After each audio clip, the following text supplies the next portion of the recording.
Ladies and gentlemen, back to ELO Hell for our GGEU Rookie Grand Finals, and we've got a rematch here. Shadow24 and Misfit here to bring you the action. Yeah, Schneider, like you mentioned, this is a rematch of our winner bracket finals between Antares and Untitled. In their previous matchup, Antares did take it 3-0 over Untitled, but Untitled won a pretty convincing 3-1 over Feeders United down in the lower bracket, and now they are looking for revenge against their former foe. And they've got some VOD work to go about it. And we talked about this a little bit before we went live about how Untitled, you get that 3-0 right away, and then you get knocked to that lowers bracket and win. So coming back, you have a VOD to look at. And in my opinion, there's no excuse and no reason why Untitled shouldn't take the full distance.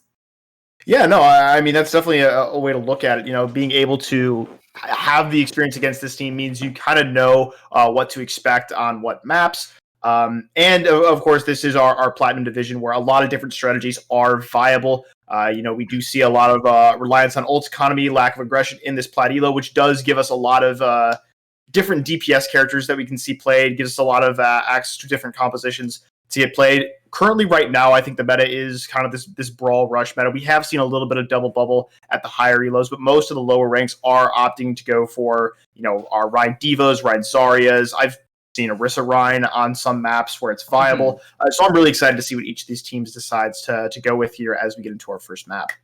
Yeah, and a really good point to make there about the fact that in the rookie division, you see these different compositions and that you get a little bit more freedom from the meta, because that opens up a real fun play for me. And I'm looking at Haro. I'm looking at Chris. I want to see those wrecking balls. I know that they take a bit to get working, but if you can get a decent wrecking ball in this kind of skill level, it can be a really big hassle. It can be kind of difficult to go about, but enough about what might be. Let's go ahead and take a look at our rosters right here. Yeah, there you go, ladies and gentlemen. And like I said, the people that I'm looking out for in this matchup are going to be Chris on that tank row for Untitled. And then I'm really going to be taking a close look at Emily, the Lucio Mercy player for Antares. Because in this Elo Hell, the Mercy and the Lucio are keys to compositions. That Ryan Zarya needs the speed boost. That Mercy has to be there to enable your Pharah or your Echo, which is viable here. Yeah, no, I agree with that. You mentioned the Wrecking Ball especially, and I personally think that the Wrecking Ball is still a pretty viable pick. It is harder to run now that a lot of the things that pair with it have been thoroughly nerfed, such as Sigma. But I still do think that when you run that ball as your main tank and you run for those dive compositions with that ball, I think the Mercy is a really good pick to have there for that res. Valk is a really underrated ultimate in my opinion. I think it's very, very good to have with an Echo because it just takes a character that can do a ton of damage and gives them even more damage. So I agree with you that I think that's a very, very viable pick, and especially in an Elo like this. Well, we're going to be starting things off on the control point, which I do want to say right off the bat, my opinion about control point is this isn't going to be the best litmus test for what these two teams are going to be bringing to the table, but it's a good start to kind of get a feel for how the DPS and the supports get to play. The tanks, when it comes to control point, kind of get locked into stay on point, keep your shield up, just have presence, let the supports, let the DPS get the job done, and then you have a little bit of freedom to find some kills. Yeah, no, and especially on a point like Lijiang Tower, we are in this kind of this brawl, this rush meta. And so the things we'll most likely see, even on all three maps, will be some sort of rush comp. I would expect on Night Market, it's going to be Orisa Ryan. We have the potential to see that on Control Center, but you could also run things like, Ryan Zarya is fine there. It's a little harder to run there, but it's still viable. We see a lot of Sim Junkrat there as well. Even on Gardens, which is typically more of a dive-heavy map, I would expect to see some Brawl here just because these teams are most likely comfortable with it. Brawl is a very, very consistent, comfortable composition for everyone at every Elo. I don't know anyone off the top of my head who doesn't like playing Brawl. I'm a big fan of it. I mean, as a support player, I think Brawl is a good amount of fun just because you get a lot of freedom, I guess. You don't have to worry as much about, a Doomfist or a Tracer in your back line. You get a lot more freedom to just kind of play the game a little bit more. Yeah, no, I agree with that. As an Ana player myself, I like playing Ana and Brawl because I don't have to worry about keeping myself alive as much as I do. I actually get to support my teammates. I don't have to worry about using my abilities for myself. I use them to support my Reinhardt, support my DPS with antis, anything like that. And I really enjoy that playstyle. I want Ana and Brawl to come back, but I don't think that's coming back anytime soon. It'll be here. Don't worry. Eventually, it'll make its way around. I have faith. By the way, guys, don't forget to bet on who you think is going to win the game. It's in chats right now, so make your voice heard. There's some, we are in spawn right now, so I would assume these are going to change a little bit, but the Bastion would be something, I cast for a community tournament called Outlet. We actually did see a team try to run a Bastion strategy on this map, and they ran it quite well, actually. They won the map. So I'm really curious to see how Untitled's Bastion strat is going to work, especially without a Symmetra, but it looks like we're going right into a pause right off the bat. And an interesting... Right off of the bat, and an interesting way to go about this, you see Haro is just like, you know what? Screw my team. Screw my Lucio. I'm going to charge in here and get some space. Emily's going to be able to get the rest of our team up here with me. And against the normal composition, that might work. But if they can get Budget XQZ into position, that shield's going to get burned before you can get a lot of value out of it. Oh, and there's actually a late swap. So Budget XQC just switched to the Junkrat, so he's actually behind his team right now. And it looks like Antares will get posted up on point while Untitled is going to take that high. And a good positioning right here for Antares, so they can use this center of the point as a bit of a mitigation for that Rein shield as the fight starts. Both Reinhardt's going to go ahead and swinging, but in this closed area, it's going to be all XQC. The Budget here. You know what? Budgeting's good. Budgeting's a good thing. Keep yourself a little bit of extra in the back, and already a Rip Tire, as well as that Shatter going to be coming online for Chris.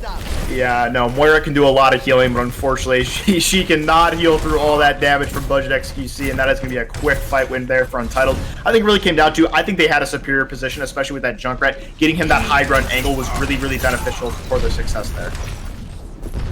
It's going to be a different entry, a difficult entry for Antares. They do have the Mei available. Oh, I think they might have caught glimpse of the tires, so gonna have to roll around to the outside and try and get a start thing in. Doesn't have a lot of time to go, so gonna work on the shield. Instead, the Shatter available. Shatter goes down. The pathway comes through. It's not gonna be enough. The stun won't stop them now. Untitled continuing with another team kill and an aggressive put or defense here at this choke means that Antares is gonna have to use utility and a decent bit of it to get out of this. I don't like that they gave up that first choke. That first choke there is really, really strong for defenders, especially with this brawl composition they've got. And I think that might actually really, really hurt them if they decide to go, okay, maybe not. Yeah, the call effort was a good start, but sadly, Adele has the amplification to make stats already. She uses that, and Untitled is able to just kind of let Budget XQC throw these. They go from grenades to bombs, in my opinion, when you put that amplification major stuff. But another Rip Tire is going to be met with a wall, but there's a little bit of a crack to get through. But the Fire Strike from Haro to drop that ultimate in its crack. There's good immortality field coming out from Untitled. Is going to keep it back in the fight. Put back and forth, and no, Sheckler, you're a bit too deep there. Who's that? Reinhardt? Hello? You're not a DPS character. Debatable. When you have the ability to just kind of swing away, is pretty much what Reinhardt becomes. And a sound barrier with only 4 people left on the field. No Reinhardt left, no time to contest. And Untitled right now, it doesn't look like they just studied VODs. It looks like they took notes, went into a practice game, got another team to come in and said, hey, can you play exactly like Antares? We need to practice against that. And they did. And they've come out really strong. So Antares, looking at this, you have to take a step back and go, this is not the same team that we faced in the semifinals. Yeah, no, I agree. They definitely have to start making the adjustments. We do see, adaptability is a really, really important point for strong teams. All good teams in any ELO have that adaptability factor. So if Antares has gotten this far in the tournament, I would assume that they are able to adapt and they will look at their mistakes and figure a way to work around what Untitled is throwing at them. And I like the pick from Sheckler right now on the Doomfist, because it's going to have a real big effect on the back line of Untitled as long as those punches can land. And there's nobody really on Untitled to deal with the Doomfist. Checker should have a good bit of freedom to work around here. Just has to be careful. Can't get caught out like that by Budget XQC, who finds the double and opens the doors for Untitled. And Antares, once again, gets shut out of the point here. Well, but they have potential to turn this with False getting that high charge there. If they can keep him alive, then he has a real strong possibility to turn this around. Still fighting it so free to now 200 charge. Most of the grab on at this rate. So maybe walking up from Budget XQC is going to continue the control percentage for Untitled. Is that going to tick up? Ruby in the back line going to take out the front line. Untitled now looking a little bit shaky. Yeah, no, that was a really, really good fight there from Antares. Understanding that, so what happened there is that Untitled's Symmetra mirrored fell just a little bit earlier than they would have liked it to, and once that Symmetra is gone, you know, Symmetra and Zarya combined when they're both high charge, it's just so much damage. But when only one of them's there, compared to the two that Antares just had a clear advantage, and they played that advantage and they were able to turn the fight. And a bit of a fake out there from Untitled, so the teleporter up top of the beam down bottom is gonna get red. Antares completely ready for it. Shatter does get used by Haro, but a bit late in the fight. I kind of would have liked to have seen Haro keep that in their pocket. Yeah, they do have a really good win condition for this next fight. They will have the Space Jam, but unfortunately Llama is coming up on that sound barrier. We'll actually have it now. So Untitled definitely with the advantage in the ult economy here. If Antares can play around it, though, they should be able to use their own ults as well. Expecting to see this Graviton come out early. Especially when they come out. Yeah, the second they came out of it, that was pretty much donezo. But the shield splitting it up is only going to allow 2 from the Space Jam. It's going to be enough, though. No need to use any extra ults. The Symmetra shield from False, just there to make sure that they don't get any extra purchase. But Antares is looking a lot better here on the second point of Lijiang. Yeah, and I mentioned this, you know, that adaptability factor, and it definitely looks like they've adapted. They're playing their own game now. They didn't let that staggering loss on the first point there get in their heads, and they're playing very, very well right now. But unfortunately, they don't really have very many ultimates. So Untitled, if they can use these 3 that they have really well, then they should be okay. Oh no! Budget XQC, the last place you want to be as Afara is on the ground. Haro's Shatter is going to make that happen. 2 kills now for Antares, putting it down to a 4v4, sorry, 4v5, as the rest of the kills come through. And Baptiste in a corner, plus Reinhardt, not the situation you want to be in. Go ahead and take your tactical crouches, as Antares is going to even things up at a 1-1. We're going to go into our third map, and both of these teams have been showing a good bit of a mix. I like the fact that Untitled, on the back of that Doomfist, decided to bring out the McCree and the Pharah. I just wish it had happened a little bit sooner. Yeah, no, I definitely think they struggled they themselves struggled to adapt to what Antares was throwing. But something I want to point out there about Antares, this is a really, really important thing, especially in the higher ranks, is this idea of going first, right? You want to set the pace in a fight. No matter what side of the game you're on, you want to be the one using your ultimates first. And it's kind of the only way you can deal with a disadvantageous ult economy situation, right? You know, Antares only had 1 ultimate there. They only had the Shatter, compared to Untitled having to grab and 2 other ultimates, right? But because Haro was able to use his ultimate first, and because his team was able to use their abilities and be aggressive first, they were actually able to get around it, and Sidam never even had a chance to use their Graviton Surge. Hopefully they'll get a chance here. And we're finally seeing the aerial battle come into play. But as you see on the Pharah Sheckler, onto the Echo. However, no mercy for Antares, so nobody to really protect that Echo, and they get into dirty situations like XQC here. Able to kind of fly around with a bit of freedom, keeping the entire support line of Antares busy. However, Sheckler in the front going to take out numbers of the Entitled support line as well, and that's going to be a pretty done fight here for Antares. They're going to have their Wrecking Ball still alive and their Sombra. That might be all they need, however, as the respawns come back in now. Untitled going to be able to put Presence back onto the point and move in against this Wrecking Ball. Untitled's composition here is not very good. This is a really, really hybridized composition and not in the way you'd like to see. There's no Lucio for this Ryan, and Antares can really, really make use of that if they play smart here. If they're able to get on these left low block characters with their superior mobility, they should be able to take them down. Yeah, and there you see the focus go down onto the Pharah, but he's going to get taken out. And they're trying to get their mercy there for the res, but the hack comes through, so no res available. Beautiful selection from False, the Sombra for Antares. However, it's not going to be enough to get them the point. Untitled going to be able to do it well and be aggressive. I'd like to see him push a little bit further past the bridge, though, and take a couple of those exit frags. All right, now this is the fight where Antares is going to have to either turn it or switch up their comp. They have this EMP, which is a very, very strong ultimate against this Brawl composition. They also have Hara's Minefield. If they can find something here with these two ultimates, they should be able to turn it, but if not, they're going to have to look at a swap. And at 52%, even if you do swap, it's going to take you a good amount of time to get your ults online. A 5-man EMP, however, is going to be big for Antares, and I don't think they're going to have to use anything else in this situation. To give a Valkyrie Mercy and a Baptiste to deal with, that should be easy pickings unless a Fire Strike's going to mess with that, and it is going to do exactly that. Haro getting low on the Wrecking Ball, but Antares, pretty good positioning on the res. However, losing Haro early like that, not able to get out on the Wrecking Ball, tried to swing through for some extra ult charge, but just kind of gave away their life and gave Chris the shatter. And no shield for Antares. Yeah, they're kind of letting them get in here for free. I do like this Echo swap, but it's a little bit too much in the opposing team's backline. Yeah, those 2 kills coming through for Budget XQC are going to lead the way for Untitled onto the point. They still have the Graviton. They still have that shatter. So much to work with for Untitled, and Antares a bit struggling to get their attack online. I like the fact that they have the mobile characters, but the issue is that they aren't able to focus their heroes down because of the Brawl comp that Untitled actually is using. Yeah, no, Antares is not being very, very coordinated with their dives here. They're not really utilizing their superior mobility. They're kind of just, you know, poking in and being scared there. They need to be diving more coordinated. Transcendence comes out, but a Transcendence can't save you from burst damage, and a Graviton there too. Just in case the Deadeye wasn't enough, why not shoot 60 rockets per second with the barrage? Budget XQC is going to send this home for Untitled, and you know what?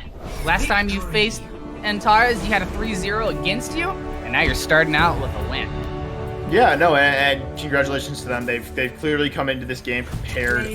Budget XQC was kind of the one lighting up the kill feed, but I want to highlight Mirrored really quick on this 3. It was a very, very consistent pick. Wasn't popping off every fight, but was consistently getting 1 to 2 kills all the time, which is really, really consistent play from your hits game player, and exactly what you want to see there.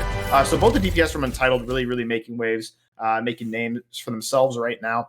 But something I want to highlight just real quick, you mentioned that control map is not a great litmus test for these teams, right? It doesn't really give us a great idea of how they play, because control kind of plays differently from every other map type, right? You know, 3 different points means 3 different comps get played. A lot of the most niche strategies in the games are on control points. Most of the sim strategies come from control points, stuff like that, right? So I'm going to wait to pass my judgment on whether or not Untitled is really in the forefront of this game until this second map that we get into, right? Our next map type, I believe, is Escort. Yes, and that's a much more Rialto next. Okay, so we're going to Rialto next, and this is going to give us a much better idea of how these two teams play. I feel just because Escort, Assault, and Hybrid are much closer together in how they play comparatively to Control. So I want to see how these two teams will face up on Rialto before I pass my judgment on which is better. But of course, Untitled looking to be in the forefront right now with a very, very commanding victory on Lijiang Tower. And honestly, if you are Untitled right now, your win condition, get Budget XQC on these projectile heroes. Junkrat, absolutely fantastic. The Pharah, also fantastic. If you're Antares, you need to take into account that they're kind of abusing the fact that you haven't contested that aerial battle. You had the Echo and the Sombra last time around on Lijiang Tower, but Echo very much focused on dealing damage into the backline of Untitled, so you didn't really get to see them face off against the Pharah. And the Sombra, similar story, where they kind of just didn't care about Budget XQC a little bit, and that shows in the damage. Over 5,000 damage on Junkrat in 2 minutes and 40 seconds. 5,000 damage in 2 minutes and 40 seconds, plus 7 final blows. And that is something you have to respect and you have to go after. Yeah, no, I definitely would agree with that assessment. I do think it is difficult to deal with something like that. The McCree Pharah is, one of those things that we talk about it being like pretty viable in these low elos, just because, both of those DPS are good at those characters. And so in an elo like this where coordination might not be the best, or it can be hard to deal with players that are just like mechanically really, really good. Having two players do really, really well on two characters that are placed so differently, it can be hard to like prioritize which one you go after, right? The Sombra can't just take care of the McCree on their own, but they also can't really do much about the Pharah because it's in the air. So it makes it a little bit harder for those DPS to play. And I think, again, if they were a little bit more coordinated with their dives, if the Ball, D.Va, Echo, and Sombra had all dove the McCree at once, that would have given them a better chance. But they didn't do that, and now they have to, forget about the past and focus on the future, focus on what they're going to do going into Rialto. Yeah, I would have liked to have seen some bomb drops, pairing the pile driver with the Hammond along with the sticky mines from the Echo. Really effective way to make sure you can get it's two separate instances of burst damage in that situation where you get the initial pile drive plus the machine guns if the Hammond has the ability to stay in that fight. If there's, a little too much going on, they might have to dip out. But then you have those mines come through, and if the mines don't get the job done, you have the focus beam, the D.Va. You have other things that can kind of swoop in. And I kind of wish we'd seen the Ball Zarya, the double dip, just because it would have enabled Chris to have a little bit more freedom to be more active in that dive. Yeah, no, and something else about that, you mentioned the pile drive with the stickies is, once you pile drive everyone in the air, it makes it like a little bit easier to hit those people, right? They can strafe on the ground, but when they're in the air, their trajectory is a lot more predictable. That's why everyone says, never jump against Widowmakers, because it just makes your movement really, really predictable for them. And it's the same with those Echo stickies. Once you're in the air like that, it's pretty easy to figure out where you're going to go next, or at least hit the ground where they think you're going to fall, and that's a lot more damage that you're taking. So, again, that composition is only really worth it if you have the coordination to run it in. Right now, I think they should focus on some comps that are a little bit easier to run, because it didn't really look like they had their stuff. Well, it doesn't look like they want to switch things up. They're going to keep this dive up here and see if they can't get it working. And Emily on this Brig is there to protect Ruby. Keep your Brig with your Zenyatta, make sure nobody can get back there on the flank. And you'll be good to go. However, Sheckler going to be a little bit wanting for healing in the air on this Echo. Untitled coming through with a bit of a brawl composition, but then they have XQC and Mirrored both on ranged heroes. Long distance hit scan DPS just to make sure that nobody can get too far, and they're going to utilize the space in this courtyard.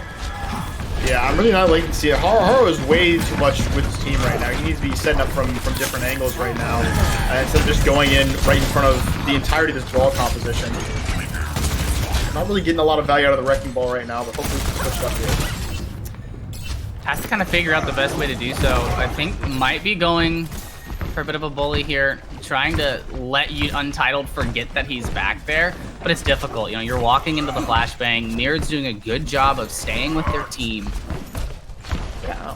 False is really gonna have a challenging time against McCree Hanzo. McCree and Hanzo are both very, very well equipped to deal with the Sombra. Hanzo with that burst damage and that sonar arrow, and Mirror, of course, with that stun, and also a decent bit of damage. Oh, Arrow getting slept in the backline with the pile drive, has to get Frida into the backline to help out, is able to do so. Keep their Hammond alive for a little bit longer before Chris says goodbye. But the Hammond composition really not working out here. I'd like to see a switch. You've already lost 2 minutes off of the clock. You'll be down in the ult economy, but ultimately, when it comes to Rialto, this first point, you need something to get past this first corner. If you don't get past this first corner, you can't set up what Antares wants to do, and that's utilize the freedom of where they can attack when it comes to the courtyard. Yeah, no, False's EMP is kind of what's going to make or break this attack. Oh, no. Huge. But they got caught out by the sonar arrow, so they couldn't commit to EMP. They are able to find the opening kill, however, and take the amplification matrix out of the fight for just a little bit longer. Oh, but the Echo comes through and immediately shattered by Untitled. We're going to see Sheckler bring that shatter online themselves, but immediately getting taken out as well because it gets shielded up by Chris. Amplification matrix going to allow for Mirrored to do a lot of damage here, and the rest of Antares has to hide behind this corner and wait for Frida to come in big with a D.Va bomb that, honestly, if I'm Untitled, you could have escaped that. Yeah, I don't really like how many ultimates we saw get thrown there. The EMP bomb already felt like an overinvestment. I think the EMP alone was enough. But then they also had their mines and their rally come out. So now Antares is sitting there with no ultimates. Untitled got that grab and a nano. You know, grab nano, rhyme with no defensive ultimate. That's going to be a lot of damage that Antares doesn't really have a way to deal with.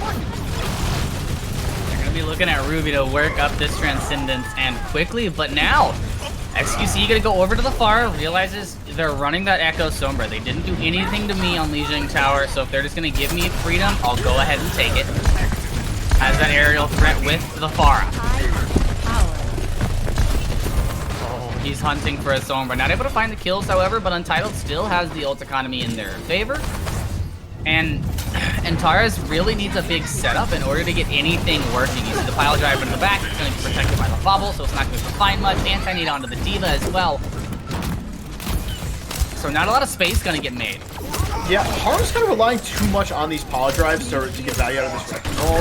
I'd like to see him come from behind and do some more, you know, like rolling through the enemy team to you know, open up some possibilities for his DPS. Right now, he's kind of just pile driving right in the face of the entirety of Untitled, and they're dealing with it pretty well. They're just like bubbling anyone that gets caught. They're stunning him. They're not really letting him get a lot of value out of that. And if he's coming from all these different angles, it's going to make Untitled, it's going to make their job a lot harder because they're going to have to look in a bunch of different directions. Brawl doesn't want to split their focus. They kind of want to focus on the same thing all at once. Well, it's going to be hard to focus when you're EMP'd. False has it ready, but needs to be careful. Has to find everybody, especially Llama and Sinna. There goes the EMPs, able to find them, able to find everybody except for Mirror. So that's the opening that Antares needs. The question is, can they collapse on the kills? Llama goes down, no nano boost available for Untitled now in this fight. You see the pile drive coming through once again. The echo from behind. That's not the first time where we've seen the charge come through from Sheckler, not to finding anything, but that extra shield is exactly what they needed to keep their presence on point.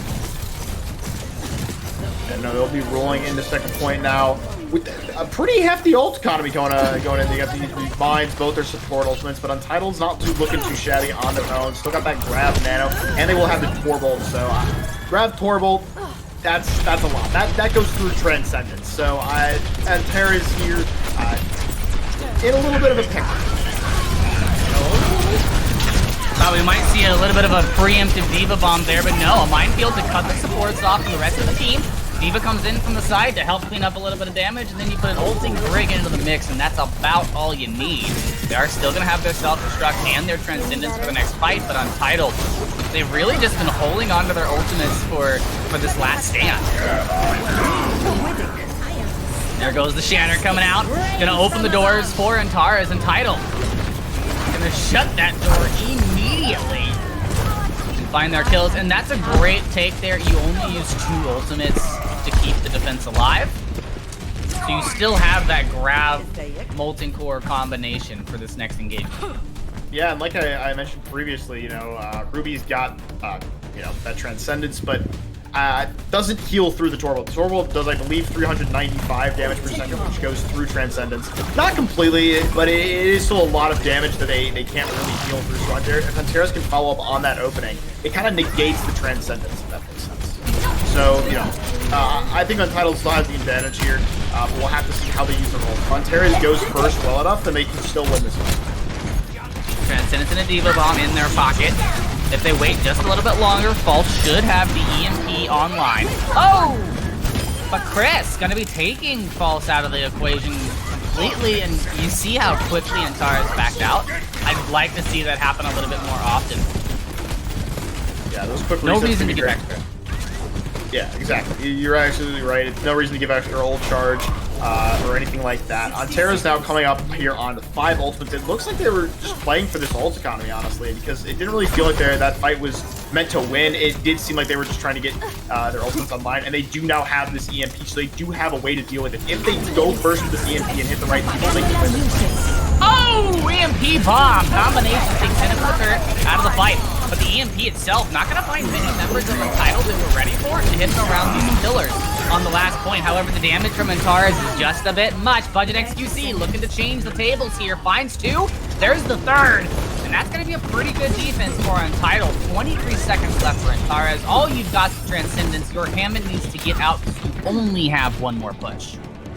Yeah, no, that was a really, really nice job there from Budget XQC using that tire, getting 2 really high impact picks there onto the Echo and Sombra, who are both very, very good at stalling that point because they're hard to hit. And now there's really no way Untitled loses, barring an absolute miracle.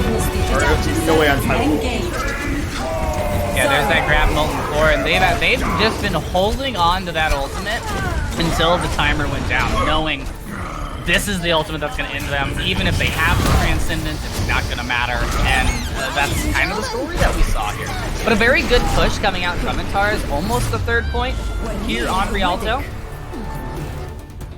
So they've set a pretty big task for Untitled, and if Antares can get a defense set up at the Isle of Death, the corner of Carnage, if you will, on that 2nd point, that's where you have the opportunity to really bleed the clock. Yeah, no, that 2nd point, if you win a fight on 2nd point on defense, you do have access to that really, really long sightline overlooking almost to the attacker's spawn on 2nd point there. It's only really, really strong when you have that double shield like Orisa Sigma meta, where you have a lot of those ranged characters that can really, really make use of it. Where everyone on your team has the range to get value out of it. In a brawl composition, you don't really have that because your Ryan's just sitting there shielding. You probably have like a Zarya, which I suppose you can lob those right clicks in there, but they're kind of slow and pretty easy to avoid, right? But still, if you bring like something like a Hanzo or a McCree, you can get like 1 or 2 kills, and that could be sometimes just like all you need to just stall out a fight or prevent a fight rather. So that 2nd point defense is definitely a really important part of Rialto.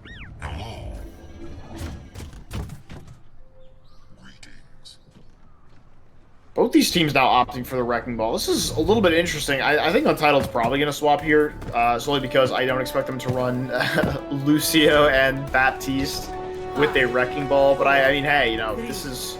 anything can happen, I suppose.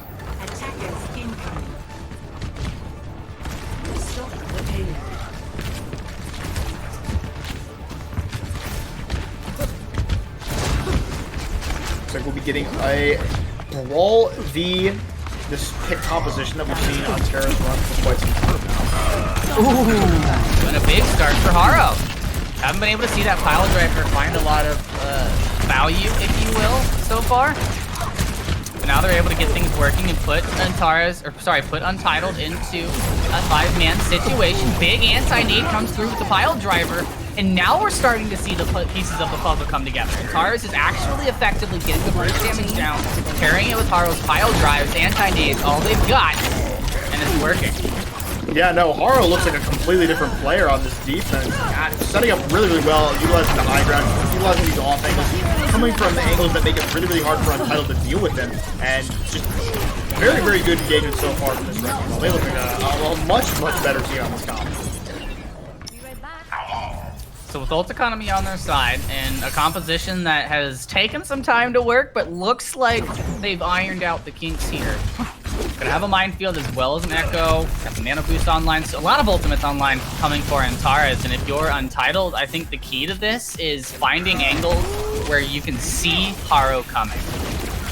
Yeah, no, I think this is good. Taking the high ground from him is really, really good because, Hammond's love that high ground. It's really, really easy to engage. Oh, and a big D-suit comes through. The question is, will the Shatter land? Both Reinhardt's going to have it available, but Sheckler can't really down into the swing. Gonna get taken out of the Reinhardt as Mirror finds 2 with that Deadeye at the beginning of this fight. So it's not really gonna matter much what Haro does in the backline here, because once he pile drives, Untitled knows that he has to back out of the fight. But we'll see what False can get working with this EMP. Yeah, Mirror there picking up 4, and that's probably going to secure this point for the team. They might have a chance at one more engage. It looks like they are actually going to go for it. They are, and they're going to find the support line with a big bomb. Haro going to be able to keep things online as well. False does use the EMP there, but I don't think it got anybody, because no, it was dead.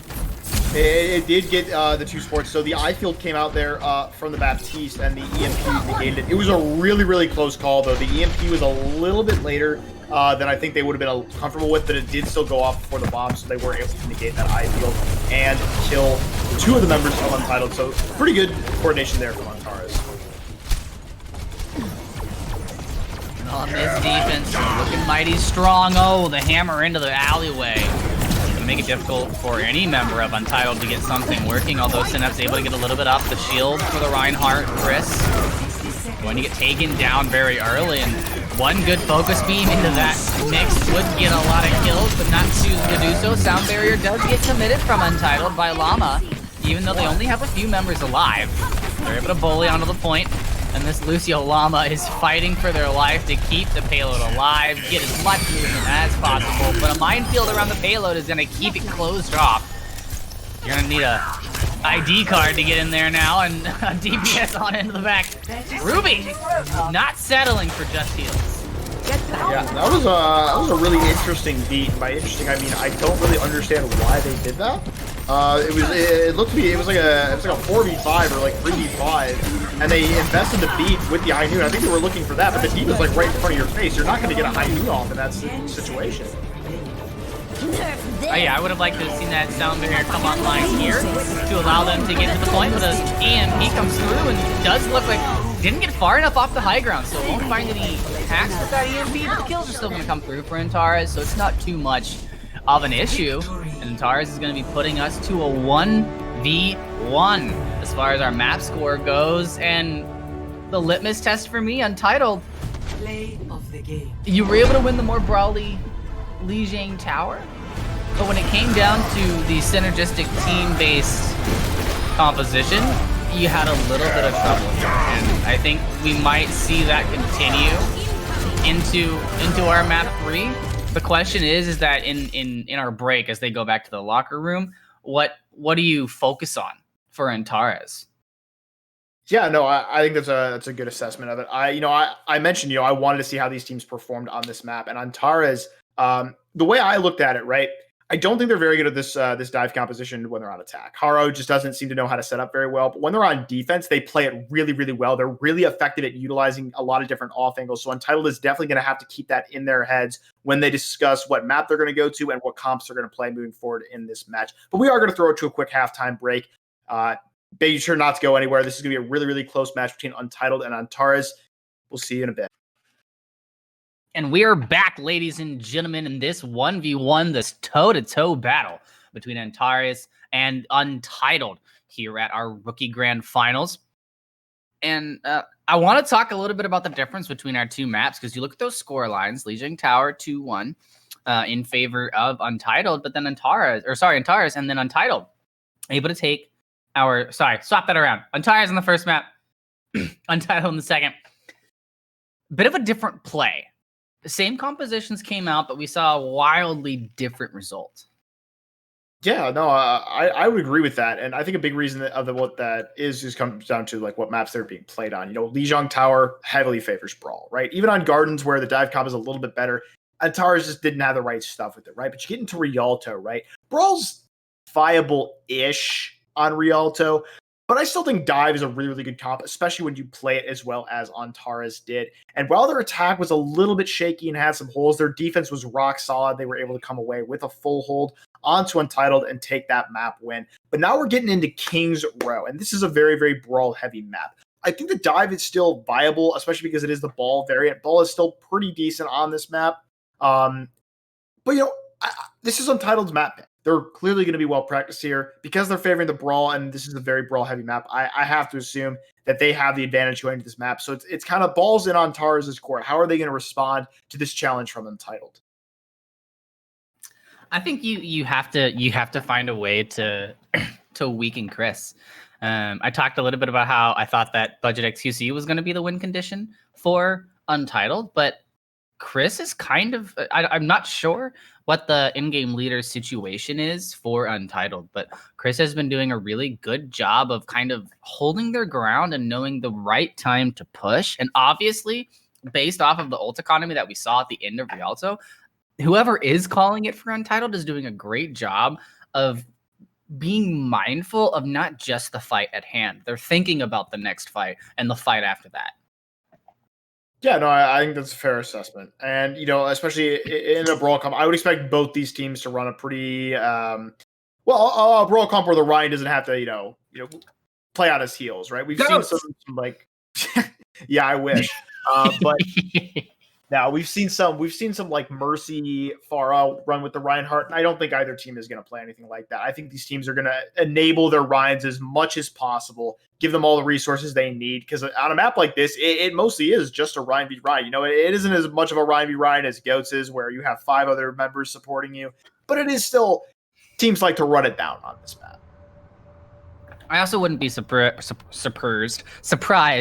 to see the Mei on defense. Pretty tried and true method of kind of separating teams, and it works really well in the Plat Diamond Elo, just because the coordination, the speed boost through those chokes isn't as much of a necessity for teams at this Elo, whereas you get higher up the ladder, you will very rarely see a team not speed boost as a group through a chokehold.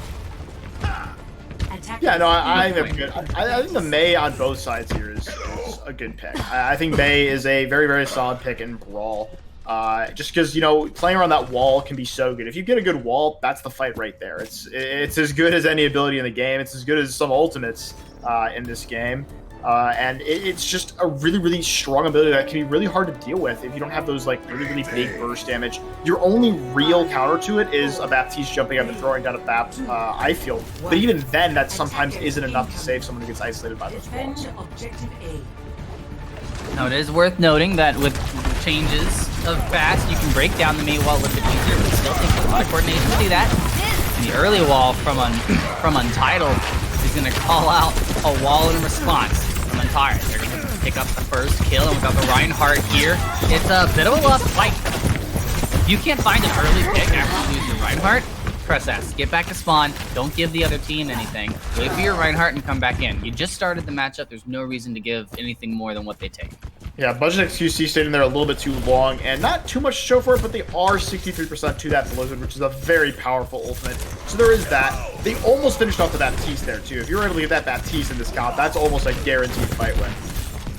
Well, Shulker with an early pick again, and Untitled having a bit of a difficult time approaching onto the point. The Mei walls haven't exactly been the creme de la creme. A lot of escape routes being left open when these Mei walls go up. I'd like to see those get abused a little bit by either side, if I'm being honest, but Untitled needs to be careful because Haro is setting up for a shatter and just waiting for the perfect moment, but a perfect wall comes through, putting the Reinhardt into a bit of a trying situation. Chris, however, able to lift through with the rest of his team, but not able to do much while laying on their back. The shatter from Haro is going to keep this defense alive, and Untitled right now need to build up an ult economy that is going to combat this and wait. Need to let Antares use, maybe get one more good dry push, get out that amplification matrix or that blizzard, and then come in heavy. Well, yeah, they can do that, but also because Emily does not have that sound barrier yet, if they go first, their ultimates, they go first with this blizzard, they do have the potential to deal it, but Antares will pull the trigger first with their ultimates. Actually getting 2. I'm not going to get value out of any of them, so now Untitled can actually switch this. Although we'll trade 1 for 1, Ryan for Baptiste. Not exactly a fair trade, but it's going to work out in Untitled's favor because there's no shield to protect him from this McCree, who's just kind of able to roll into damage, but it's going to be Untitled coming through with a couple of more kills on this attack. They have what they need, but their members all caught up in his Graviton and falls at 2 health. Yeah, it was just a matter of time before they get taken out, but oh, he did. Got it in from my ear right there. Budget used the Blizzard in that fight. I'm not sure exactly where it went, though. Not a very, very good choice there. They were pretty much winning that fight. I'm not really sure what Ruby was doing, throwing that amplification matrix on a high noon that was looking directly at a Mei wall. I think they were hoping to break down one of the pillars.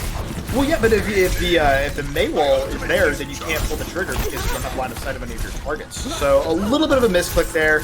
Probably just, didn't realize the Mei wall was there and it just happened. But now Antares is in a little bit of that spot. They've got to get value out of this Blizzard here or they're in real trouble. Well, they have taken the good choice here in the Antares holding at the arch. However, Emily already getting dangerously low. They're going to commit the Blizzard, and that should get the job done. They should not need anything else for this fight. And the aggression is a good play here. Make sure that you get the staggers, out-position them. Look at that. The Baptiste is going to have to wait for the rest of the team over around the corner. Yeah, that's exactly what Antares needed there, is that when one fight off just the Blizzard, and now they have a really, really good position. Their ult economy is pretty steady. They've got their defensive ultimate in case anything goes wrong, and they're holding one of the best chokes in the game. The grab time plus the Blizzard's gonna come through, but it looks like the Blizzard actually got caught on the May wall, so it's only gonna catch a fraction of Antares on the defense, but a fraction is all you need to acquire the whole Llama. They can find 2 kills for Untitled on this attack, and an amplification matrix in a big response from Antares. Yeah, that was one hell of a fight-turning play right there. So what happened there is Untitled actually invested both of their fight-winning ultimates, the grab and the Blizzard, right? Which can usually be countered by a good sound barrier, but I think Emily got frozen quicker than she was expecting, and she wasn't able to use it. But they're able to use the Shatter and Window to turn that fight around anyway. But now they don't have their full team here, so they're still going to have to give up the space in the streets phase can be the death of your team. It's a gold medal for any team able to hold here in the streets phase. It's kind of a meme amongst the Overwatch community about like, let's be the team that holds here. And if you keep playing like this, it's possible. You don't see a lot of aggression like this in this elo, so it can be a little bit unsettling for Untitled to be up against what Antares is actually putting onto the table, because even though the payload is so far away from you, they're still stopping you at this choke. Yeah, no, this choke is a lot harder to hold when the payload is there. That like extra bit of preventative measure. It's kind of hard to. Oh, and it is! That is 5 kills for Mirrored. That's 6 kills for Mirrored. I mentioned that he wasn't lighting up the kill feed enough, and I think he heard me. That is a very nice sextuple kill from Untitled. And a good play as well, this time actually doing the May Wall Deadeye combination correctly. You throw up the May Wall, you activate the Deadeye, you let it get a little bit of juice going, you drop the May Wall and it's ready to shoot. But beautiful patience from Mirror to wait for that immortality field to go away. Absolutely. There goes the grab coming out from Frida here on the defense, and they're going to be using everything they've got. Shatter, grab, blizzards, all thrown into the mix here. And it doesn't look like the health bars are being quite equivalent. Good Blizzard comes out from Budget XQC to back Antares off the fight, but a sound barrier is going to send them right back in. Ruby does still have the amplification matrix, which they need immediately because they're going to be losing this fight. So you have to make the decision, do we commit this support ultimate, or do we keep just kind of trying to get it going? Only 2.8 meters left for Untitled to push this to the second point. False is going to use a Deadeye into the back line, but Immortality Field will keep everyone alive long enough for Llama to get shot out. And with that Lucio gone, that's going to be a good defense from Antares, and I'm proud of them. They kept that amplification matrix in their pocket and only used what they needed. Yeah, now they have a grab with this window as well, which can be a really, really strong combo. Obviously, we're Budget XQC was going for a touch, not going to get it. I didn't see the time make close enough. Yeah, that's actually going to be the end of this round, as Untitled will not be able to get to the point. But I think they still did a pretty nice job there. That's not a horrible push. You got it to most of Streets phase. So all you really need to do is hold at like one of the many spots you can hold on King's Row, either first point or those two areas on Streets that are pretty easy to hold at, that first choke and by Bookstore. So Antares now it's kind of on them now. How is their attack going to play out? How do they respond to what Untitled threw at them? And I'm excited to see how it turns out. So if you're Antares, you don't have to get too far here. What's the key to taking this first point? I mean, that depends on what comps we see here. If we are going to see, it looks like we are going to see a return of this bar right here. Oh yeah, this is actually a defensive bar. That's actually, I don't like that very much. I don't think that's a very good idea. It's not terrible. You can still, there is a lot of vertical cover you can work with, but it's just like really, really risky, right? It's just post so the spawn. Yeah, it's really easy for Antares to adjust to this once they see it coming. I'm curious to know if they're going to stick with this May Somber. May Somber is a very like high utility composition, but you don't really have the damage to finish off any of your opponents. And in the wake of how much damage we're seeing from this Torb Flora, I think that's going to be a problem. So I think the win condition here for Antares, like you asked, they're going to have to find a way at a comp to deal with the crossfire of Budget XQC and Mirrored's turret. And you can see them spotting the Flora before they come out of the spawn, so they're just going to immediately switch false over to this McCree. And they know that once seeing the Fire, they saw the Torbjorn turret as well, that they're going to have a lot of freedom on the May, so they don't really have to worry about getting to that first choke. They can just get right onto point and right to business. Early Immortality Field comes out from Ruby to try and keep Antares into the fight as Untitled. Nobody really paying attention to budget, but nobody needs to pay attention to budget because they just walk into the middle of Untitled and Antares. They're gonna take this point immediately. There are two ways to deal with a Pharah. The first is you throw every resource you have at them and they'll fall over because it's only 200 HP character, even with the Mercy Rock. They'll die eventually. And the second way is just ignore them completely and play faster than the Pharah can get value.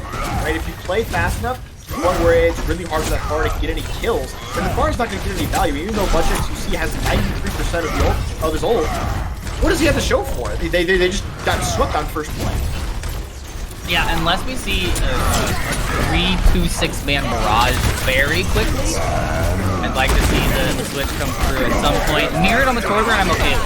He's going to do a good job of keeping a little bit of distance and pressure, but yeah, you're going to see Budget XQC use that ultimate immediately. I don't know if we're going to see a switch from the Pharah. I would suspect so, just because the streets phase becomes a little bit more difficult, but no. They're going to go ahead and res their Pharah. They're winning the fight, so they're going to keep Budget XQC on this projectile hero.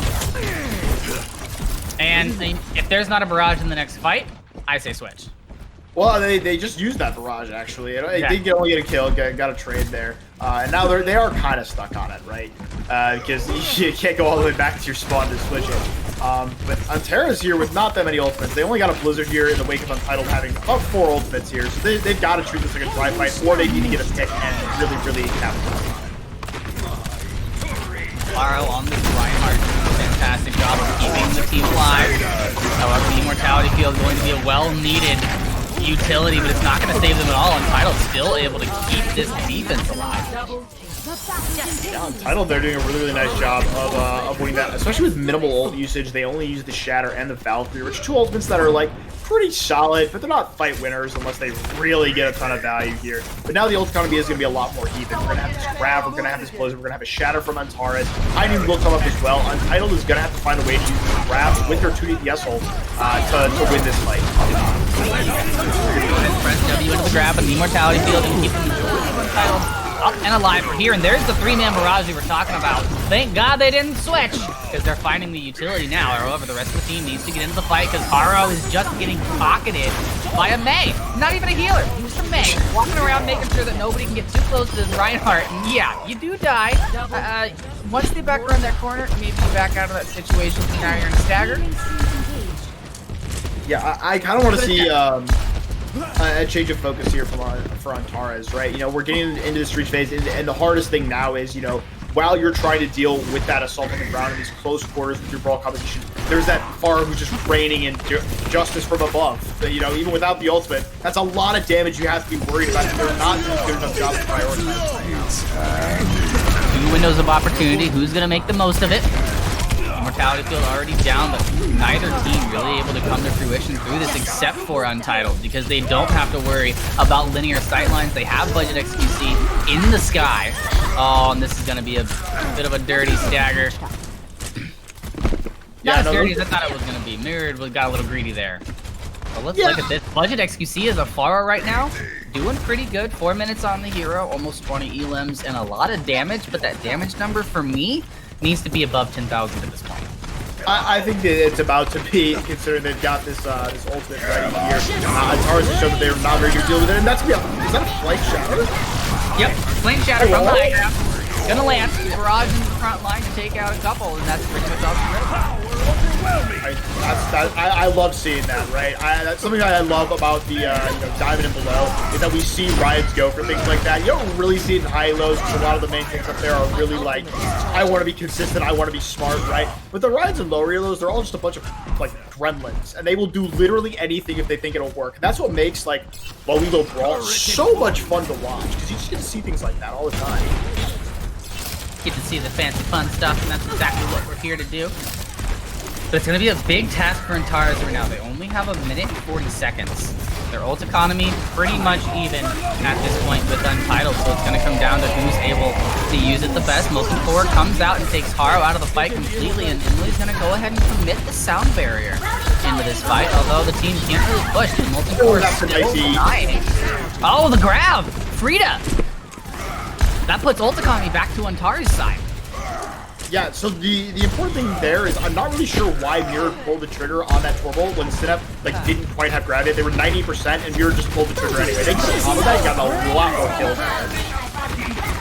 They try to combo the amplification matrix from the barrage. They do get Haro out of the picture, but the immortality field and the amplification matrix coming in from Antares and Ruby are going to be exactly what they need. However, a very aggressive play from Chris is going to make it difficult for Ruby to get any fruition out of this, but a big bomb takes Chris out of the fight. No Reinhardt online for Untitled as the respawns come in for Antares. And with heals like that, you shouldn't have too much of an issue getting this all the way to the second point. They get the late kill onto Llama, and now Untitled is going to have to take his last fight staggered. Yeah, staggered and down your main healer. So now, if this shatter isn't huge, it's over now for Untitled. Yeah, those 2 kills, that Deadeye is sneaking around on the Zarya is exactly what they needed. Yeah, no, that was it wasn't super convincing, but it was still a really, I didn't feel like Antares was going to lose it, if that makes sense. It was, completely even in time banks, both the winning and overtime, barely won in terms of that, but, I felt like Antares was pretty consistent on that map. And this is a big turnaround from what we saw, right? Because what we were talking about after Rialto was that, okay, maybe Untitled is better at that brawl, but Antares has that dive composition going for them. And now Antares has proven that they can beat Untitled at their own game on their map picks. So now Untitled's got to be in their head, and they have to break this down and adapt if they want to bring this back on map 4. Very much so. And if you're Untitled right now, there's a couple of niche picks you've been going for that I understand the power of the comfort pick at this elo, but at this, you need to start playing a little bit more for value. So the Pharah, it's been working, but it's been an extremely situational win. Out of those barrages, I think 2 out of the 5 that we saw got a lot of value. The one only had 1 kill, but it was the Reinhardt, and that kind of opened it up for them to move into the fight. The second one was that 3-man, but then you saw ones where, the ground barrage with the amplification matrix against the Baptiste. It's a good idea, but with the payload there and an immortality field, they can not only just take the brunt of that to their face, but they can also hide around and make sure that that's not going to get damaged. And we saw a couple other barrages that came through from Budget XQC that were not necessarily questionable, but they just didn't grab the value that I want to see. Yeah, and we do talk about, barrage being that risky ultimate. You're going to die when you use it, right? So getting as many kills as possible before you do die is important, right? Typically, we like to see at least 2 or more, right? Especially when the enemy team doesn't have a mercy to res one of those picks. 2 or more is pretty much all you need, right? And Budget XQC did, in my opinion, did a good enough job using the barrages, and they were really, really solid in the mid fight, which was very, very effective. And speaking of effective, we have a bit of a 1v1, if you will, with Haro and Chris. And Haro coming out on top in pretty much every single category except for damage block, where they squeak ahead with 3 more damage that's been blocked. But overall, Chris hasn't really been able to stay alive long enough to have a true contest, I think, as far as these stats go. And you can see for Hara on Antares, well-rounded all around. The deaths only at 9, still in double digits there, which is extremely important as a Reinhardt. It's almost more important that you're just there than it is that you're even doing anything. No, that's a really good way to put it, right? And something else I want to highlight here is the damage block numbers, right? It may sound good to have a lot of damage block. You're like, oh, I'm the tank. I'm blocking a lot of damage. No, not with Reinhardt. Okay, if you're playing Orisa, yeah, that's good. Congratulations. That's a good stat to have. With Reinhardt, you are the aggressor. You are the spear. You are not the shield. You are the guy who runs it down mid and you start the engagement for your team. You're not just sitting there with your shield up all the time, right? So those characters, Haru, you can see, is clearly dominating in that respect, right? Has way more damage and still has a comparable damage block number, right? Doing a lot more for his team than Chris is doing right now. So we're going to have to see Chris step that up a little bit. You mentioned, those deaths, a really, really important thing. And I agree with that, right? Just the Ryan being there with the threat of that shield, the threat of that hammer, it keeps people away, and it keeps the fight at mid-range, right? Typically we see this in Brawl. As long as Orion is there, the fight is happening from 10 to 15 meters away, right? Those McCrees are far away. The Zarias are staying back, right? Once that Ryan drops, though, teams just press W and they run directly into you because, we have a shield and you don't. So I think Chris is definitely going to have to limit that death number if he wants to help get his team back into this game. Now we are going to a map that might favor Untitled just a little bit. We're going to be going to Volskaya Industries, where this is two sides of a coin. There is no real middle ground for me on compositions when it comes to Volskaya Industry. You go with that stick your ground shield or full-on mobility. Get past the choke as quickly as possible, take the fight to the point, and utilize the difference, the verticality of the high ground and the point itself. Yeah, no, I think we could see the return of Antares' dive composition here, especially on defense. I think this is one of those points with those parallel high grounds overlooking the point where you can get a lot of value over those dive comps or those pick compositions that can play really split and don't need a lot of resources to stay alive, right? Sombra can be the back line. Ball can be coming from anywhere on the high ground, right? It can just be really, really effective, especially if you get, damage boosted. I guess Ashe is kind of out of the meta now, but even so, I still think Ashe is a pretty solid pick. McCree, even Hanzo, any of those really high impact DPS characters up there on the high ground while you got that other team diving, it can be really, really strong. So Antares' defense is going to be something to look forward to, at least in my opinion.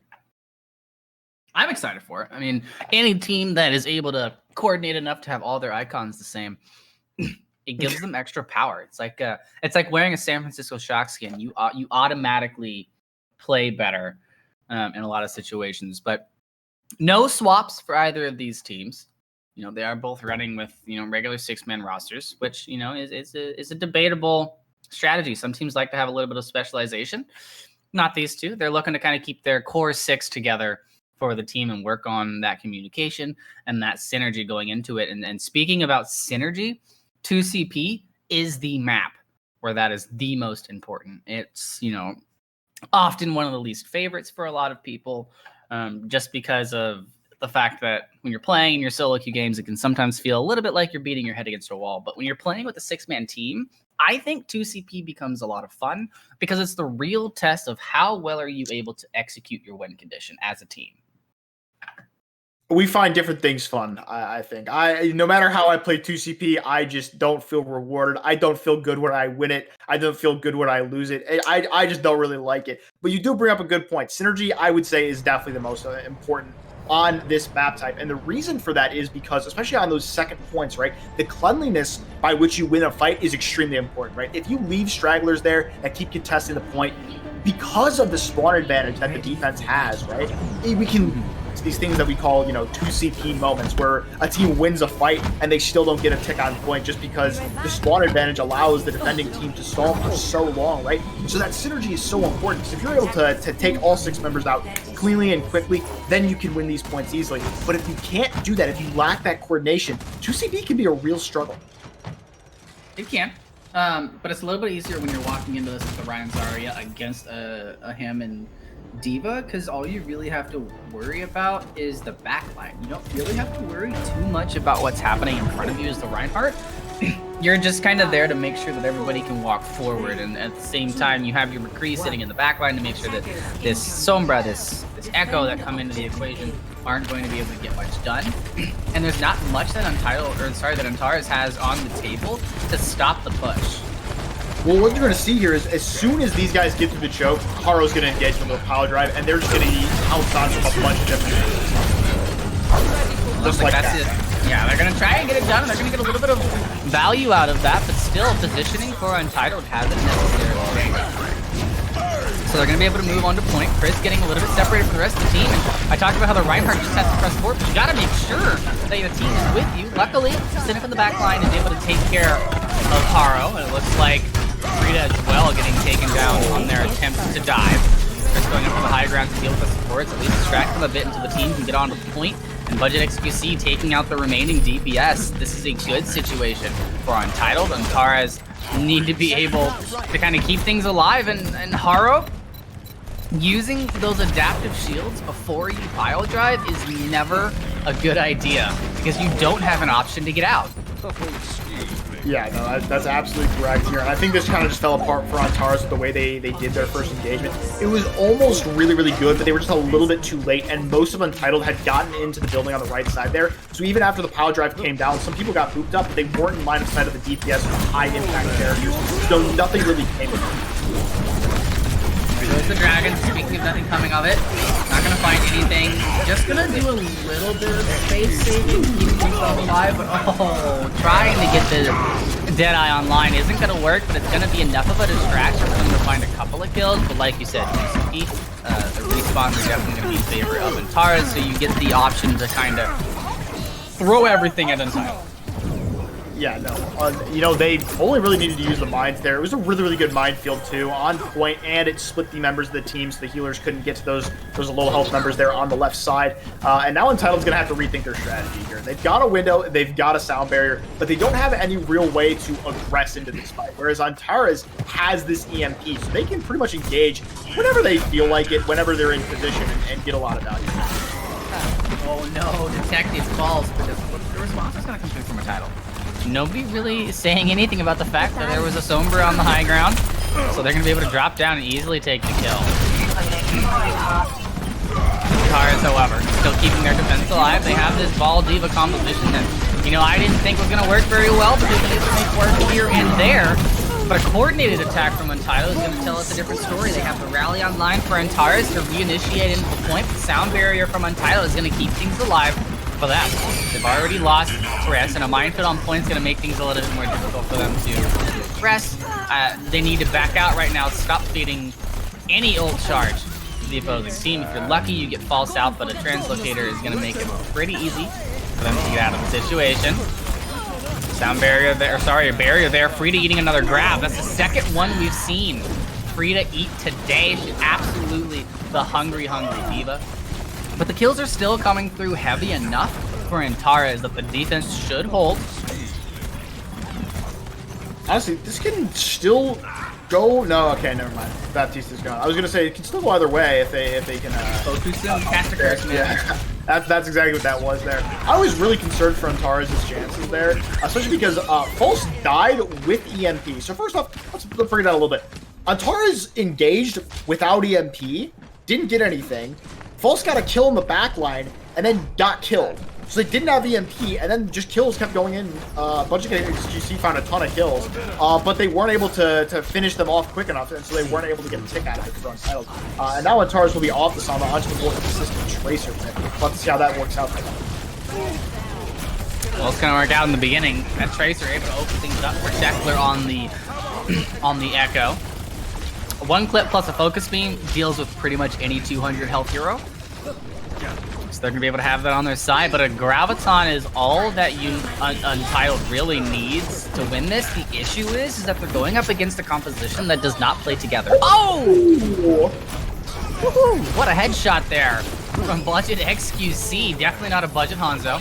Trying to find a couple of shots onto the supports, onto the high ground, while Sound Barrier is there to get them into the point. The Dragons do come out before the Graviton's online.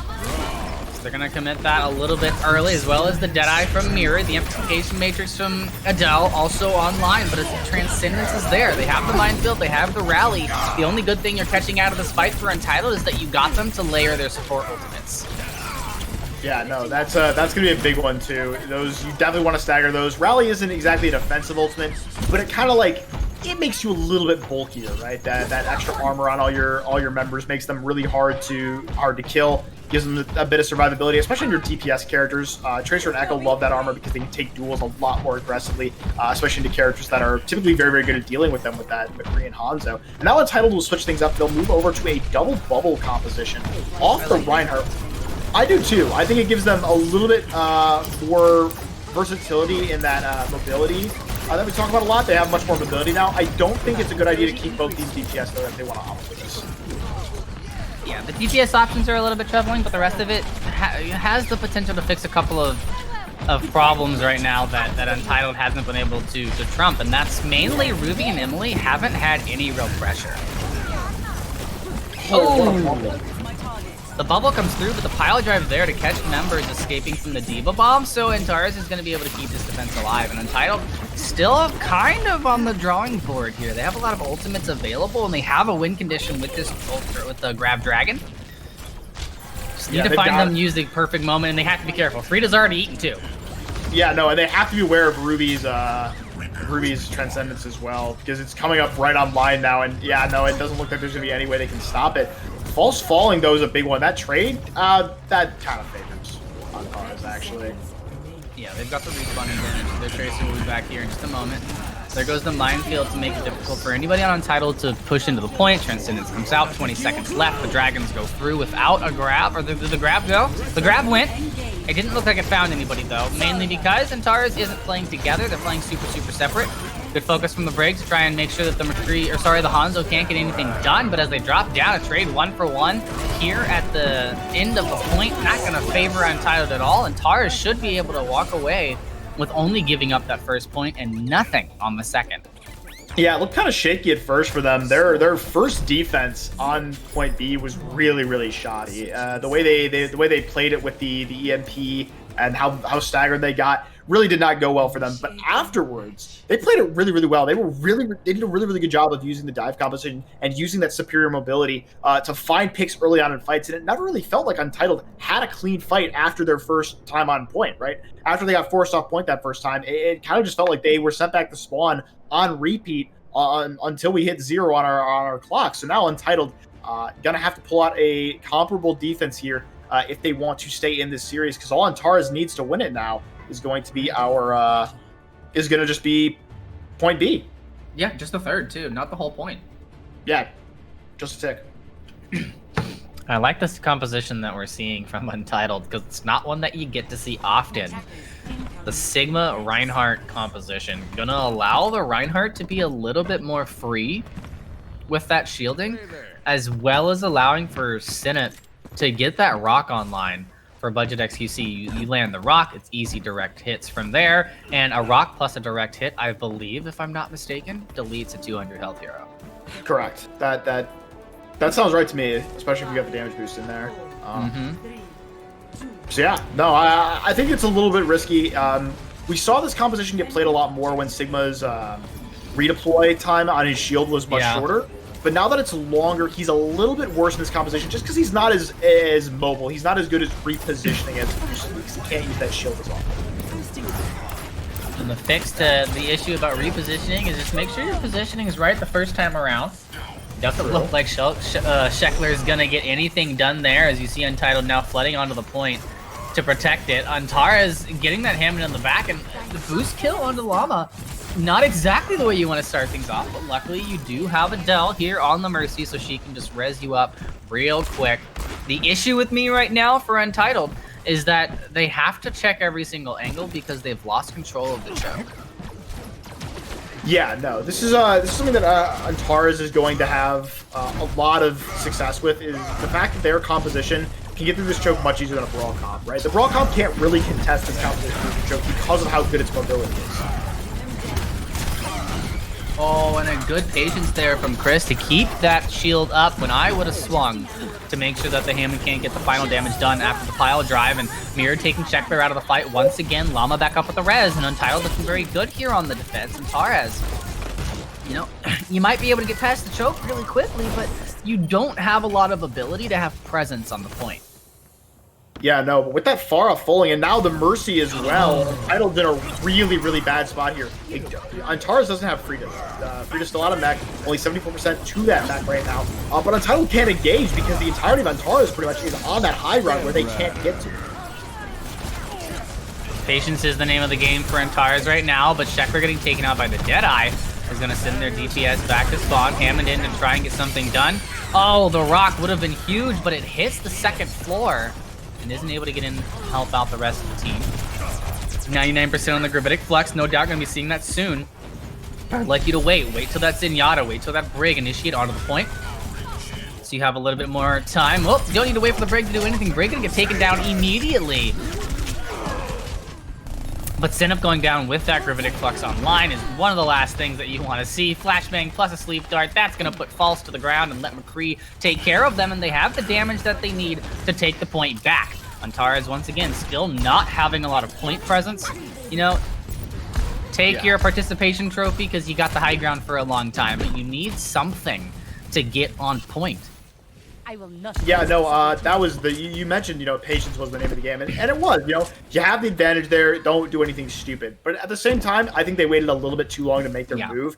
And I think if they had gotten their DPS behind those members who were in the bunker on that mega down there, they could have established a dive and gotten those kills, finished off those targets, and really stopped the point presence and a contest from Untitled. But now they're going to this 5 minutes. They've got a lot of ultimates here, but Untitled's ult economy is not lacking. So this is going to be a very, very Q-heavy fight. Whoever comes out on top here is probably going to have the advantage. Well, there goes the Diva Bomb straight out the middle. There is the EMP to help it get a kill. Looks like Sinep as well going to get taken down, and somebody has to deal with false done. Chris is going to take that mantle, the Echo. Sheckler looking for a couple of swings to get something going, but there's 2 kills with the barrage from Budget XQC, and they have the res, so it's a 2 for 0. You lose the Pharah, but right back into the action. And with no presence on point for Antares, 19 seconds left, you'll get the overtime touch, but you still don't have what you need to get this done. That minefield from Haro has to be absolutely massive, but it gives time for Chris to walk out and the kills to come through for Entitled. Budget XQC in the air here, not going to give any quarter to anybody on Antares, and a Deadeye as well to make sure that Haro can't get anything else done. And Entitled looking really good. If they win this, they put it to a 2-2. We go to a control map to decide, and they won the last control map. So this might not just be a win condition for the map. This could be a win condition for the game. Yeah, and as the overtime wick burns down, that is going to be Untitled taking their map pick of Volskaya in pretty dominant fashion. Their attack wasn't the best, but their defense looked really, really solid. I really thought Antares was going to be able to take that attack, but once again, we see that Antares really struggling to run that dive composition on attack, just not very comfortable with it. And now we, like you said, we go to control map, which is the map type that Untitled dominated on. Now, let's be frank here. Lijiang is a very, very brawl-heavy map, and it's way more brawl-heavy than our other 2 options here. So I don't know if it's a huge advantage for them, but it's still something to consider. Untitled has been our victor in the control map so far. Curious to see how they'll play it out. Both of our options for control as we move forward here have brawly, points on them. So I'm excited to see how this one finishes off. And it looks like we're going to be going to Nepal for that final map. So you get Nepal for me has a lot of the versatility, but you can force brawl on every single point as long as you play it right. I agree with that. It's a little bit hard to do it on Sanctum just because of how good some other comps are, namely Double Bubble. But I still think you can run it. If you are able to win the first fight and really stomp them at that early choke by their spawn, it can be really, really hard to break a solid brawl composition, which, Untitled has. We've seen it time and time again. I'm curious to know what these teams will opt for on Village. Untitled's been running a lot of this Budget XQC on the Pharah. And it can be played there. We typically see Mei there, though. Mei and Pharah, not really a good pair.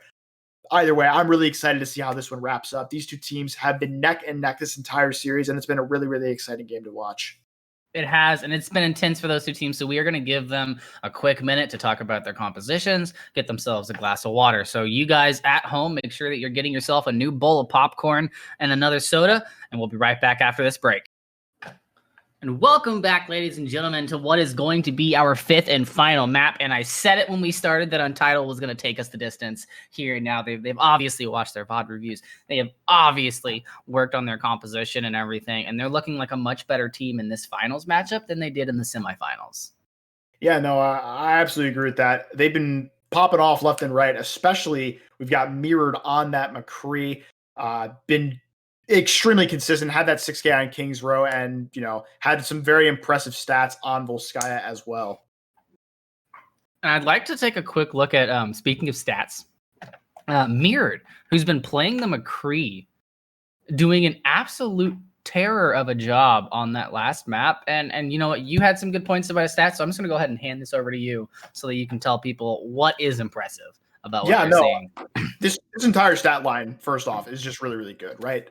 First thing I'm going to cover is one of the least impressive things on here. 6 ultimates, for 11 minutes and 17 seconds. That's only like one every 2 minutes, which is still pretty solid, right? But then you look at his damage numbers, that's 13,000 damage. That's any way you slice it, that's a pretty high number, right? It's what, But 1,000 damage per minute almost?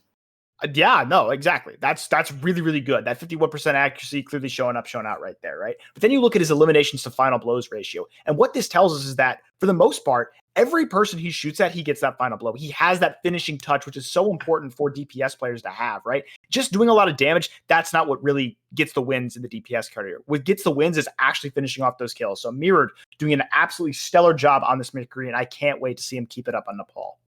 Yeah, and I was going to say Nepal, a map where the McCree still not only viable, but extremely powerful. Sanctum, you can even run it. A lot of people like to choose to play the Widowmaker or the Soldier kind of onto the high ground to have a little bit of damage on a crossfire. But the McCree, a very viable choice for that. However, coming into this next map, we are in Nepal, and in my opinion, this is kind of Hammond's playground. Hammond has a lot of really good options here if your team can enable it. And we've seen Antares really trying to make that work. And if there's any map that they can get it to work well on, I think it's going to be here on Nepal. Yeah, no, I definitely think that Ball has a lot of things, especially on Shrine. I think Shrine is a really, really good ball map just because there's so many ways he can get in and out of fights just because of the weird map geometry that it has.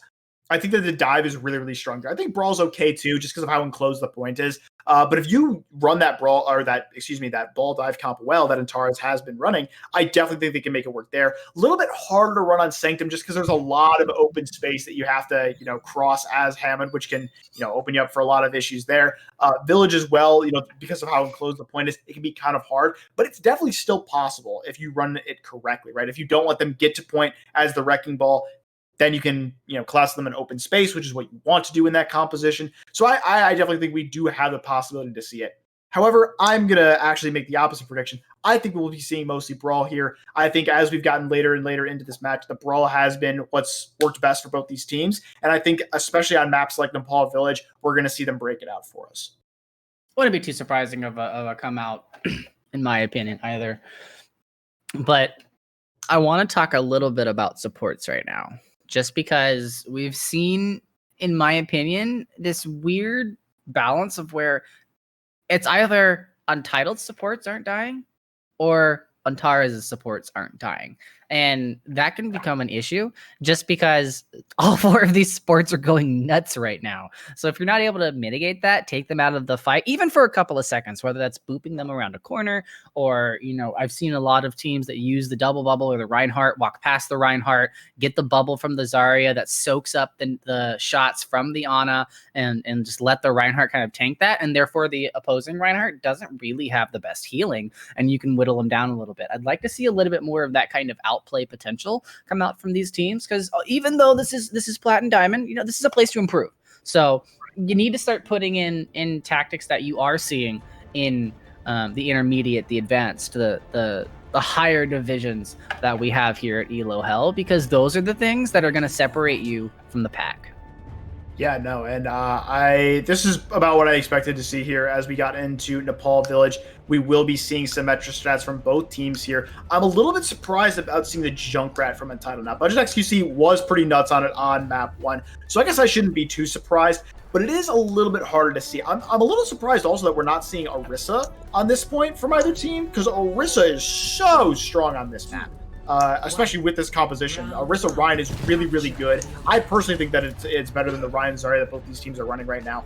But that's neither here nor there. We're going to have to see how both these teams match up as we get into our first fight on Nepal Village.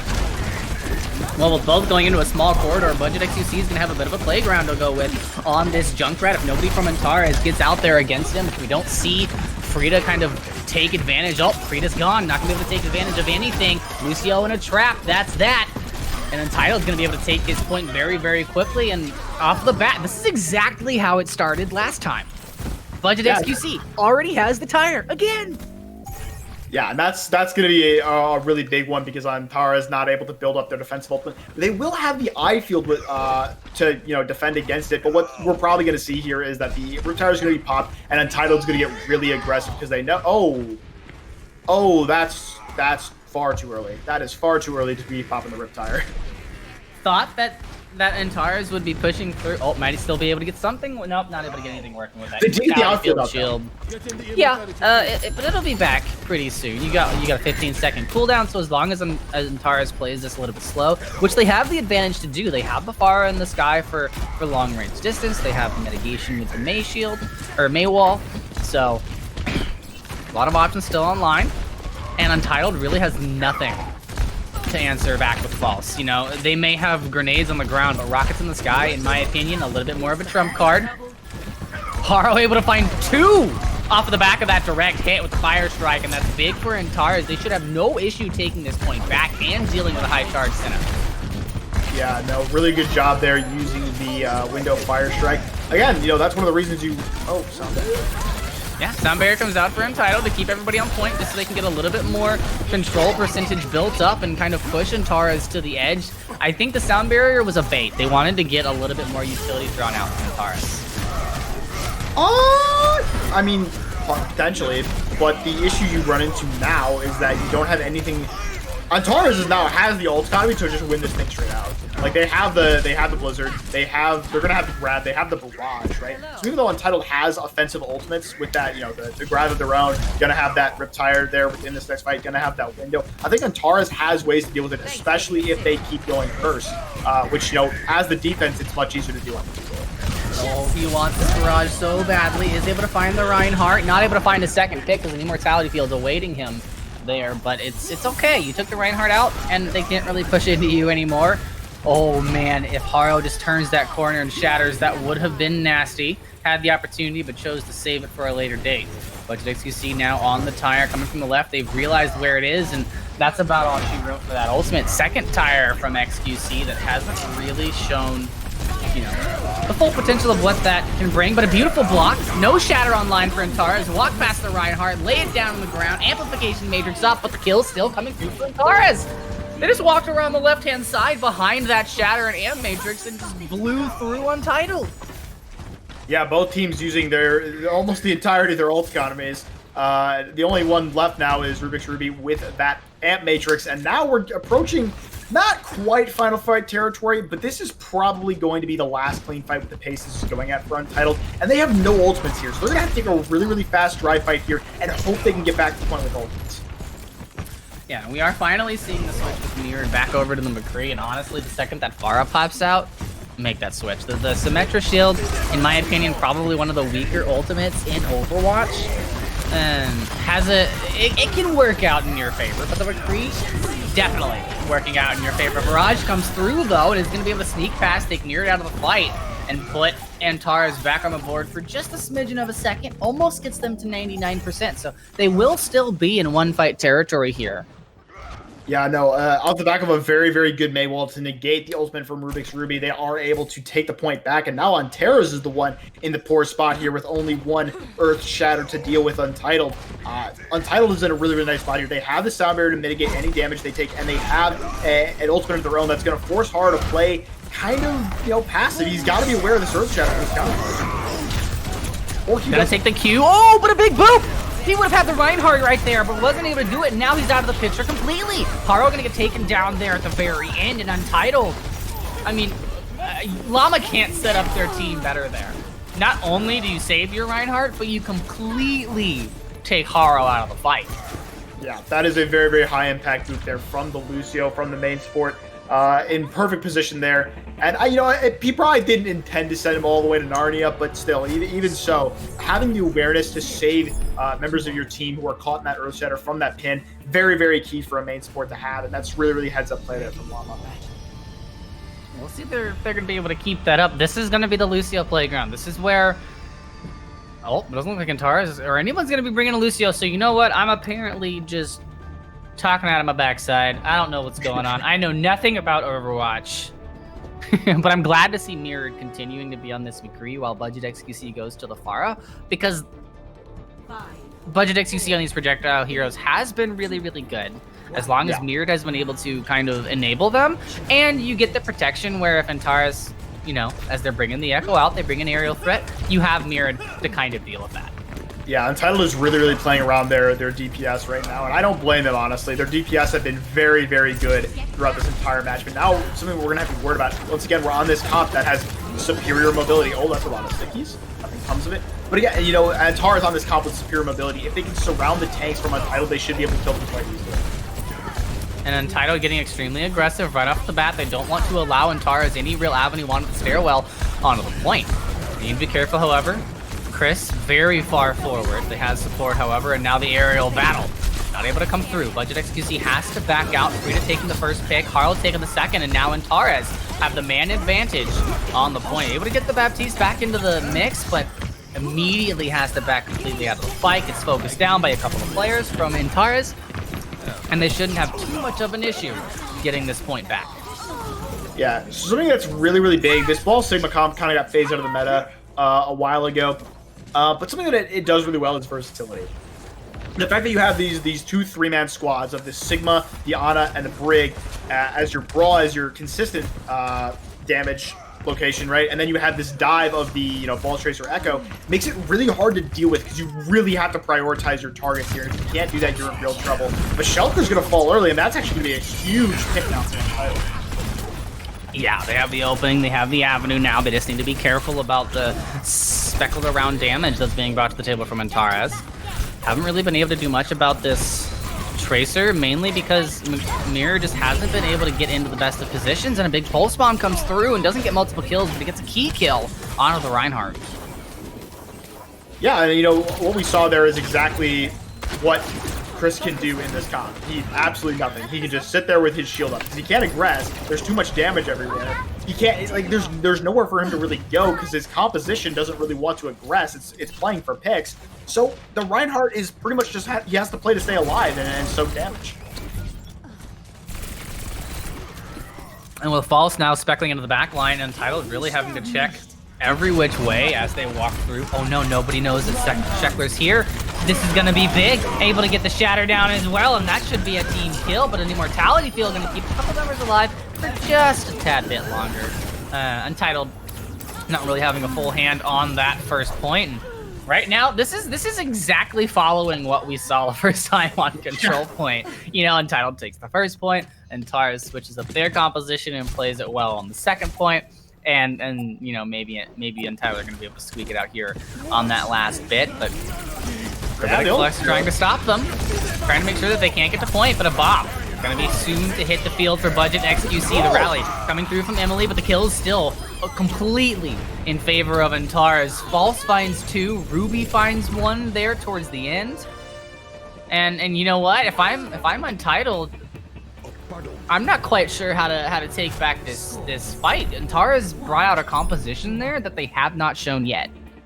Yeah, no, it was kind of a, instead of running the full dive, they went for the hybrid, and it worked out really well for them. Untitled didn't really know what to do there. I feel like this relying on their really good DPS duo is kind of becoming a double-edged sword now, because they, their DPS have been performing really well, but they didn't get the performance they wanted out of them for that last map, and it really showed. They weren't able to get the map win there. And now it's going to come down to the point where Antares' comp is probably the best, right? Yeah. On that last point, the ball sync was okay, right? Here, this dive composition they're running out with, it's really good. This is a completely viable strategy here, even at the top levels of play. So this is going to be really hard for Untitled to deal with. They're really going to have to show up and show out if they want to take this one back. And you can see Mirror trying to get sights onto Haro, is able to do so. And this is what Untitled needs to be able to do in every single situation, is focus down the enemy, but it's not going to work out well if your McCree goes off on their own behind a Diva. Rita able to kind of just defense matrix a lot of those shots and allow for Sheckler to get in the damage they need without that McCree to save them in the backline. Untitled's going to have a difficult job against this kind of flood composition from Antares, where nothing really stops progression from this composition. You can kind of dive, dip, and dodge and jump around pretty much any obstacle. Yeah, no, the one thing keeping the ball in check would be the Mei, but the Mei, it takes so long to freeze that ball up, and you just got booped around. If you miss even a single particle of that freeze, he's going to get away. And it's so hard to really deal with this comp effectively with what Untitled is running. Not to mention that Sheckler will have the duplicate available in this next fight. And a very telegraphed pile drive coming in from Haro, and we didn't see the collapse from Untitled that I want to see. Maybe may wall him off, freeze and flash, and get that troll out of the equation completely. And be careful, because you have a Deadeye now available for Antares' McCree, or the Echo, I should say, who's on the McCree. But a beautiful minefield from Haro. Those mines are so effective against that brawl composition, because if you don't all rotate the same way out of that minefield, which, sometimes even you can't, that it splits your team so effectively, it makes them just easy pickings for the rest of Antares. Absolutely beautiful minefield there from Haro. Almost missed it, False. You got it, though. Able to position themselves very well for this next push, because they're going to be able to wait until they're just beneath them. They don't have to use the translocator to get into the mix. There's the EMP, finds 5, and the bomb into the back takes 2 out of the equation completely. And Untitled now just kind of fighting for extra ult charge if you can find it. But at 70%, starting to get a little bit worried. This might be the way that it goes. Antares going to be taking it if this continues. And you know what? If you're Untitled, you've done a great job so far. No reason to stop now. Get yourself, splash some water on your face, get into this final fight, and take the point. Yeah, no, they have the Blizzard, they have the Grav, they have to beware of Ruby's Transcendence, but, if they can get to point here and use these ultimates effectively, they should be fine. But the problem is, they haven't really been able to get to point effectively and cleanly yet this match. Oh, I believe that Shatter did barely get Emily, but didn't get Ruby. And Ruby's the one with the Transcendence, and now you're going to be able to keep everyone alive. And for Antares, you don't have to win this fight. You're at 99%. Fight for your ultimates. Go ahead and give up the point, and then come back into the fight when you're a little bit more equipped. But if you can get the job done, go ahead and do it. 2 kills there for Antares as they lose Frida. Untitled looking good, but they lose their Reinhardt and their Mei.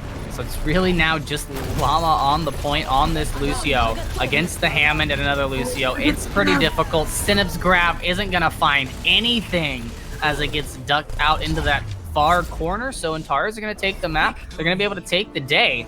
And with that, they win this whole shebang with a flawless run through the bracket.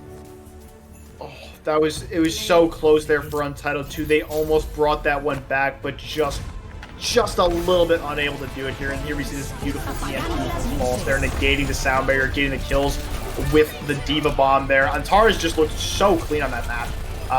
Honestly, I really liked what I saw from them on these ball compositions. They looked really, really effective on them. They clearly know their stuff. It was a little bit surprising because, they didn't run it very well on their attack on Rialto, so I kind of assumed it was just like, okay, well, they're not that good at it. But, they really proved me wrong. Ever since their defense on Rialto, they've been running this comp extremely effectively, and they definitely deserve to win this game. That they do. And on the flip side of the coin, Untitled.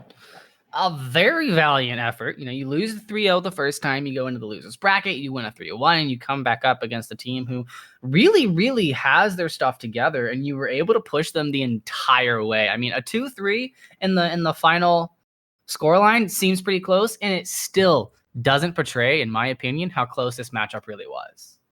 I completely agree with that. And, if nothing else, you prove that you can hang with a team that, kind of ran you in winners finals. You prove that you can hang with them now. You can make those adjustments. You are almost as good as them, right? Just not quite there yet, but I think this team still has plenty of room to improve. They have a really, really solid DPS line, and I hope to see them again in some more Elo Hell events. Yeah, I highly doubt this is the last time that we've seen either of these teams, but that's going to do it for our rookie division. So we are going to be going to a short break here, ladies and gentlemen, while we set up our second game of the day, where we are going to be watching Step Up face off against Essence in our advanced division finals. So don't go anywhere. We'll be back here.